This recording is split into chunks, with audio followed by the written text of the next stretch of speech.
Kory Sheets with us, back here in the 306 for a variety of events this weekend, Kory. I guess, first of all, autograph signing at the Roughrider store. Just tell me how that went. How did it feel to be brought in, and how did it go? Oh, man, like normal, you go in there, they're crazy, usual. They have all these outrageous things for you to sign. One guy had a metal shirt, the old Knights.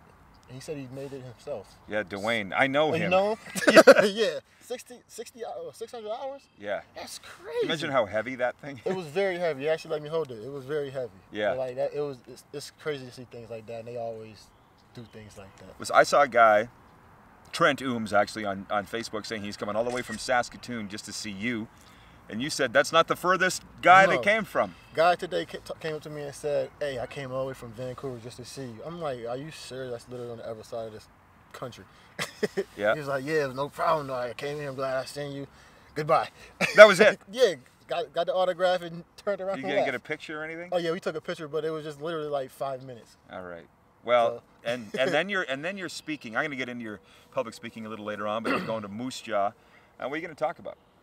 I'm not sure yet. It's just gonna be an open forum where people are just gonna ask me questions, and I'll just take it from there, which is it's pretty cool. You like doing that speaking thing? Yeah, I love doing it. Like I did it when I first was here a couple years ago, and then now that I'm getting back, getting basically from underneath a rock where I've been for the past 5 years. Right. I want to get out there and start speaking to people. Okay. Well, we can help you with that. Yes. Yes. So the riders were tracking you for a long time. I know that before you even came up here. They identified you. I think you're with the Dolphins. Does that sound right? No, was it the Niners? I was with the Niners. You were the Niners. But I remember that first training camp. Was it not 2012? Yes. And you showed up, and you were wearing bright yellow shoes, and you stood out, and you were like 5th on the depth chart, and by the end of camp, you were 1. It was Kory Chamberlain's first year. What do you remember about your first experience with the Riders? Learning I wasn't going to be paid. In training camp? In training camp, yeah. Because I came up here with $11 to my name. And basically I had been paid for months. And then learning that I had to be in another country and still wasn't going to be paid. It was like, oh my God, what am I going to do? Like, I got to eat outside of here. Like, but the camp was fun. Like, that was really my first experience. And I think that situation brought me closer to a lot of the guys because we all were broke at that time. And we all were just surviving and leaning on each other. Was that your motivation to make the team? Was it to make money or to be a star again? No, when I came up here, it was basically like, hey, if you want to play football, you got to go up here and do something, or you're going home. Like, you got cut from the NFL. You don't want to play in the arena because that's just like gladiator football. And this is the only hope. There's not too many options in football. You got NFL, and that's it. So seeing this and coming up here, it was like, all right, if you want to play ball, you got to go up here and not slouch, not slack, and pedal to the metal at all times. What do you think were the specific things with this club, with Kory Chamberlain's Riders, that allowed you to make the club? What did you do right? They allowed me to play. It wasn't somebody's over your head. It was like Chamberlain said, if you're the best guy on the field, you're going to be the guy that plays. I don't care who it is, if you're a vet, a rookie, what. And once he said that to the team, I felt like he was speaking to me. So I just went in there and just did it what I do and played ball. And then you were a fan favorite almost immediately. I honestly don't know how that happened. It was like, what's so special about me? Like, I came in here, didn't nobody know who I was. Team is a passing league, and I'm the running back. So why do y'all love me so much? But I guess with the history of George Reed, they love running backs up here. Yeah, and you tied George's record for 100-yard games in that 2013 season. Yes. Did you ever have a chance to meet George? I was just with him last night. I mean, he's one of the most class guys ever. Oh, yeah, I used to run into him all the time. And, you know, he sat right behind us at the game, so I always pay respect when we came out and talked to him. You got to do that. Yeah. It's like he paved the way for us. So. Well, the funny thing about George, if you got to know him, he's like, just remind everybody that I did it in a 16-game season. Sheets did it in an 18-game season. Exactly. Typical football guy, right? Hey, if you think about it, I missed 4 games. Right. So that. Did you tell him that? He never said that to me, but next time you see him, tell him. I will. Absolutely, I will. Well, there's no doubt. When I think of Kory Sheets, I think about the 2013 Grey Cup. 197 yards, Grey Cup record, Grey Cup MVP. Can you please take me through that game, the morning of, and just how it all went? The morning of, woke up, had breakfast with my lady, And she could tell I was like nervous, so she kept acting like, "Are you okay? Are you okay?" Like, yeah, I'm fine, but like I wasn't. It's like, this is my first basically like big championship game outside of high school. So, and I wanted to win it, and I wanted to win big. So that whole day was just real nerve-wracking. She could tell that it was getting to me. But once I got to the stadium, all the nerves was left at the door. What changed? I don't know. It's like go time. Like, you could be nervous all day, but once it's time to get into the fight, like, you can't be nervous no more. You might get hurt.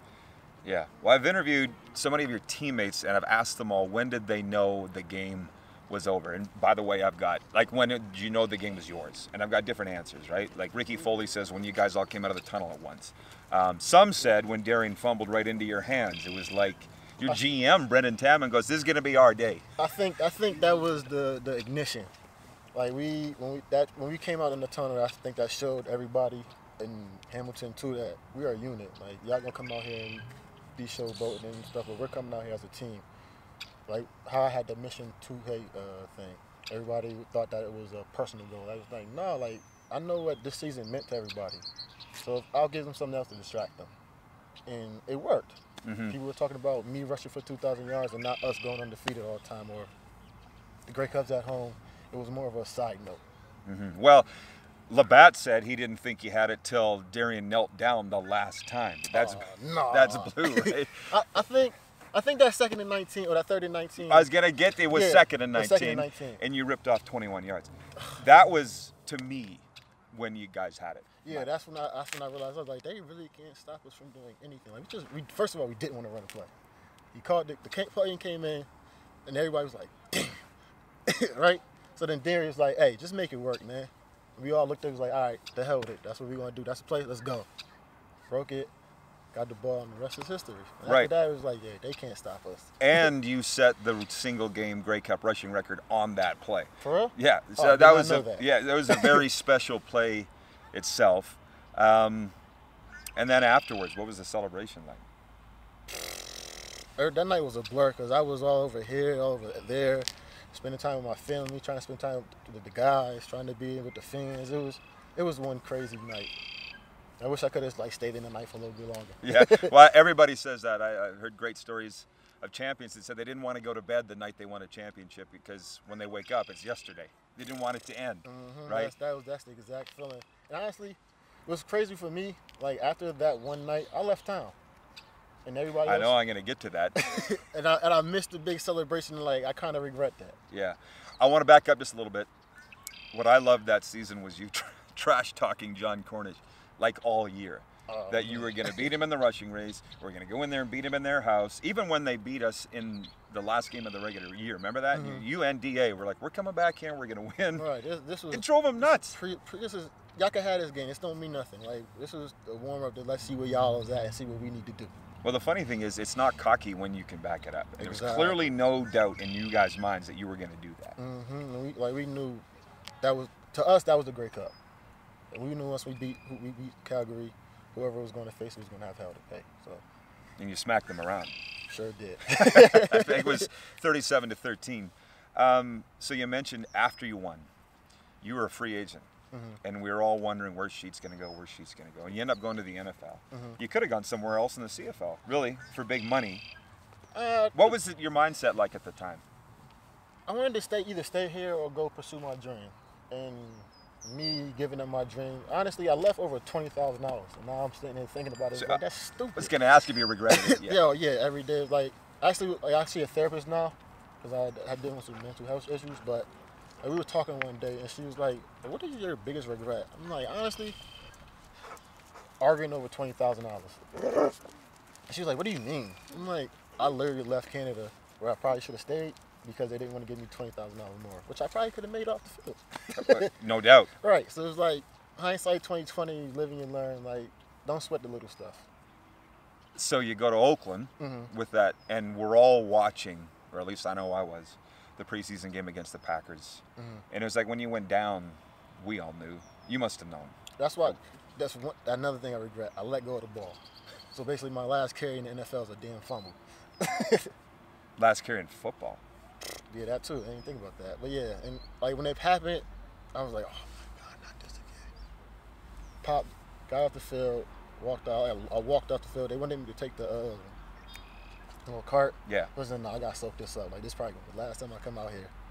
And like my real father, he played for Green Bay, so we both basically last games was on the same field. Man, well, and we're still pulling for you, but we're pulling for you then. Mm-hmm. We're pulling for you to sign again. Do you think it was your Achilles tendons that ultimately ended your career, that no teams would take a chance? I'm not sure, because I came back from an Achilles injury. That's what brought me up here. So, and I honestly didn't get back fully to where I was normal until that second season, and that clearly was evident. Like, my conditioning, training, was all different. But I could have came back from this one. It just probably would have took a little bit longer. But I wish somebody would have took a chance on me just to see what would happen. You did go to a Montreal camp, did you not, in Florida? Mm-hmm. How did that end up? So you go to camp. Like, I'm not a practice guy, and I think that was one thing that Coach Chamberlain saw in me. Like, I'm a game guy. Like, I'll come in, go through the motions in practice, but when the game comes on, it's like, all right, there's a different switch turns, another level kicks in. But it seems, just being with you tonight, that you are a different guy. Have you accepted that part of your life's over? Sounds like you've moved on. Yeah, I moved on, but it was more so like, you ever face your biggest fear in life? Oh yeah. After that, how'd you feel? 100%. Yeah, it's like, Great. what the hell I got to fear for? Like, I done went through the worst is over. Worst I ever could have imagined. I done went through it, and I'm still here. So it's like, nothing really fazed me. Yeah, right the rest now. is gravy. Mm-hmm. Yeah. Well, that's the thing. I mean, is there a misconception about you? Because I was around you a lot. I knew he was a smart guy. He's a nice guy. But there's people who want to take runs at you for some reason. Is there a misconception out there? Do any people have something wrong about you? I'm not sure. I think people pretty much have the same opinion of me. Like, I'm an honest guy, like how you say. Nice guy, friendly. I got a good head on my shoulders. I just think my tone usually comes off bad with people. And they don't like that. Yeah, like, I'm a very blunt guy. Like, I'll just tell you, it's blue. And even if you think it's green, like, nah, it's blue. And go about my business. You deal with it the way you want to deal with it. I think that's the misconception people have about me, is I come off sometimes kind of rude. Well, people always know where they stand with you. How's that? There you go. Yeah, right. No gray areas. Either you are or you're not. So we did that event together in Weyburn. I think we did one or two others, and it was awesome. I mean, they loved you in Weyburn. They love you everywhere. Yeah, everywhere wherever you go, they do. But that was all football that night. Mm-hmm. And you want to get doing a little more public speaking now. So what are some of the topics you'd like to cover and address to people? For me, after football, I went through a big stage of depression where it was bad. Like, I got committed. I stayed in a facility for 5 days. Like, that whole domestic violence thing that I went through. Like, I would like to talk to people about that, because there's a misconception with how that goes. And like, with mine, it was more so I was in pain through my career, and I took it out on the person that I loved, which was all bad. And I think people do that a lot and don't understand where it's coming from. They think it's, oh, I'm mad at you. And it's really, you're just a punching bag. It's not, you could have nothing to do with whatever's going on in that person's life, but they're taking it out on you. And that's what was going on with me. And I would love to sit down and talk to people about that. How'd you get out of it? The mindset. She left me. Right. That woke you up. It wasn't so much as her waking me up. It was like I said, I faced my biggest fear. So at that point, it was my girl leaving me, not playing football. I had to have another surgery. I had to move back into my parents' house. Everything I didn't want to do in life. So it was like, all right, something got to give. It's clearly what I'm doing is not helping. So I reached out and got help. Mm-hmm. And I think more people should do that. You just did it on your own? You just said, hey? Kind of like it was attempted suicide. And then, like, I saw the pain that my parents and my sisters and my best friend was dealing with, because I would be consoling with them, and all I was doing was just making them cry. So it was like, I'm tired of seeing me hurt the people that I love. I need to go do something to help. And kind of, yeah, that's what I did. Now that takes courage. Yes. It was a long drive to the hospital. Right. I drove myself there. They went in there. It was like, what's going on? I need help. Mm-hmm. Told them what happened. I was like, all right, we're going to get you some help. Well, I know how proud your family is of you. I know you've always looked after your family. Mm-hmm. I bet you in this, they were happy to help you and kind of return the favor. They were just happy to see me trying to get better, just because they was watching me beat myself down and tear myself apart, and they couldn't help me. They didn't know how, they didn't know why I was doing it, what was going on with me, because I didn't talk to people. I mean, most men don't talk to people about their feelings, and that's something I think people should change. I feel like we have a whole other interview that we could go in on that, because that's good stuff. But I'll just, if there's somebody watching right now, do you have a message to somebody that might be struggling? Hey, you're not alone. We're all struggling out here. And I told my cousin this: life is hard for everybody, no matter if you're rich, poor, or in the middle. So just talk to somebody. Don't be afraid to reach out and get help, because I promise you it's there, and your loved ones will want to help you. I feel like some people are going to want to hear you tell your story, so they can go through your website. Yes, you can contact me at sheets24k.com or type in my name on the internet and it should pop up. Anyways, so you got that message for somebody that's struggling. How about a message for Rider fans and what maybe they mean to you? I miss y'all just as much as y'all miss me, and I never should have left. Can we get you up here a few more times? I'm working on that. If y'all want me up here, just contact me on my website, and we're not internet, Instagram, Snapchat, Twitter, everything is Sheets24K. Kory Sheets, thanks for coming up, man. No problem. Appreciate Thank you for having me. All right.